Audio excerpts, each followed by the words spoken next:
In this video, we are going to unbox the Aztech APACHE and run through the ins and outs of how the APACHE comes to you. So firstly, flip the box open, slide out the tray, and there is our APACHE. In the box, you will see the complete APACHE unit. We have two Sorbra pads, one thin and one thick, just purely for adjusting angle of engagement if you need to. 99% of the time we do not run a Sorbra pad because it already corrects AOE for you. We have a spare internal spring and a spare V2 nozzle. The APACHE itself, as you can see, comes complete and assembled, and it is lubricated, but we do highly recommend pulling it apart, making sure it's lubricated before you install it in your blaster. So this variation is for the V2 gearbox. It is adjustable in length by the rubber spacers that we will discuss in a minute. So when we unscrew the top cap, it will be a little bit tight because there is an O-ring in there holding it sealed shut. Wind the top cap off and it will slide straight off over the top of the nozzle itself, and you'll see the seal O-ring from the underside of the cap with it. The spring comes off the top of the nozzle, and then the nozzle itself sits on the lower base, just like that.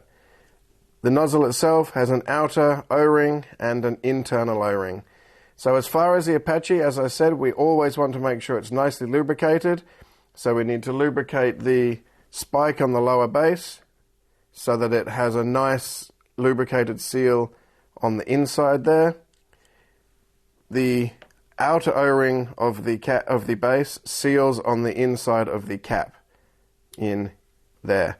So we need to ensure both those O-rings are nicely lubricated so that the O-ring has a good seal and also can travel without restriction while being well sealed.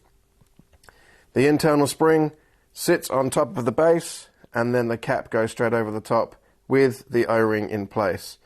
When we put it together, make sure that the outer O-ring doesn't drop in and get cut up or anything like that. So keep it nicely seated on the cap. When you screw it closed, make sure it's seated and seals down nicely. Give it a nice snug tighten down, and that's it. You do not need any Loctite or sealants in there anymore. The O-ring is fully doing its job. The APACHE is adjustable in length. The rubber nozzle does not come glued to the nozzle, aluminium nozzle, out of the box, so that does need to be glued. And it does come with 4 spacer O-rings, as you can see there. Again, they are not glued on. For information on how to set and adjust the nozzle length, there was also another video regarding setting it all up, so please watch that one of how to determine the correct length. In general, we have found 3 O-rings to be the correct length with our factory nozzle on there. We highly recommend Tarzan shockproof superglue. It bonds amazing to the rubber and to the aluminium, and also to the nitrile rubber spacers, which makes the whole thing stick on extremely well. So this video was an unboxing of the APACHE. Please watch the following videos regarding setting up the lengths and installing in your V2 gearbox.